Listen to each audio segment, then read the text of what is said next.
What's up YouTube? Capital G here, looking at a new equip card from GX. This is actually coming out in the 20th anniversary pack, and I think this card is hella exciting. And I think this card it's a card that I like to think of as high risk, high reward. But what makes this card so interesting to me is that it's a dangerous card, not just for your opponent, but for you as well. This is like you have to have balls of steel to even think about running this card. So it's called White Veil. It's an equip card, as I said earlier, and it has 4 different effects. The 4th effect is what makes it dangerous, extremely dangerous for you. The first effect says if the equipped monster battles, your opponent cannot use or your opponent cannot activate spell or trap cards until the end of the damage step. Okay, this is quite common. It's basically saying, fight me like a man, 1v1, Fox only, final destination, no items, no bitching out, no mirror forces, no strengths or any of that nonsense. Just fight me mano a mano and let the best monster win for the most part. Effect 2, when the equipped monster declares an attack, you can negate the effects of all face-up spell or traps your opponent controls until the end of the damage step. So this is important, and they don't build this into a lot of cards. The first effect they build into a lot of stuff, but this is cool because it can negate your opponent's floodgates. Like if your opponent has like skill drain on the field, you can just straight up negate that. It can negate their equip cards. It can negate their field spells. Basically anything that doesn't activate.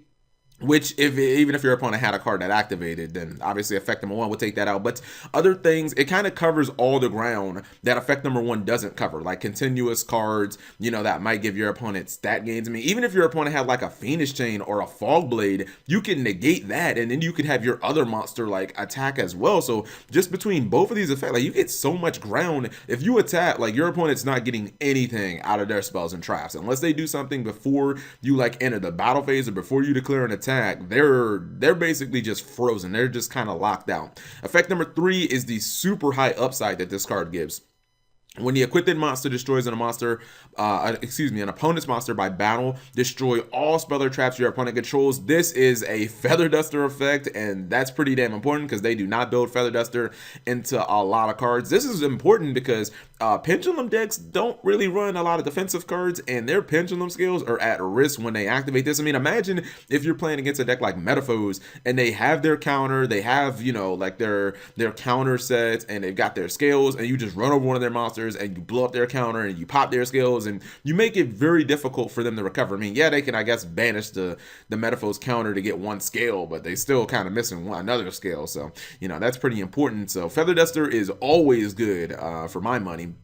Now, the 4th effect is what makes you think, oh man, do I even want to run this card? Do I have the balls of steel necessary to even think about using this card? When this face-up card in the spell and trap zone leaves the field, you take 3,000 damage. That is a fucking lot. That's something that makes you think about it, because if you have solemned early in the duel, this could be your deathbed, because half of your life points, or over half, are pretty much gonzo now.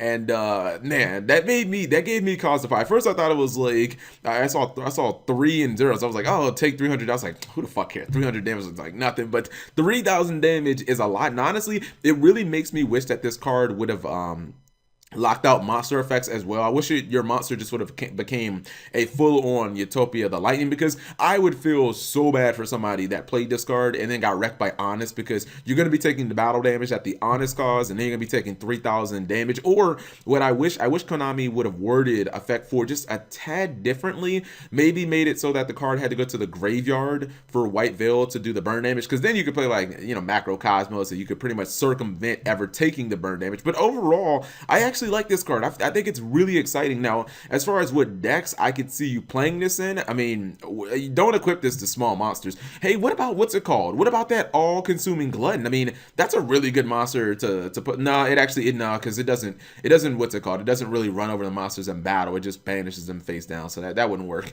Maybe something that has really good sizable monsters, but man, it's just really hard for me to envision like a situation where you take this 3,000 damage and it doesn't matter. You're gonna have to have a deck that like somehow gains life points or something like that. But I still think it's a super interesting card. Let me know what you guys think of the card in the comments below. Thank you guys for watching. As always, yes, I will be talking about Zark. I will be talking about all the other cards that were announced in the and Maximum Crisis as well. Thank you guys for watching, and subscribe if you have not already.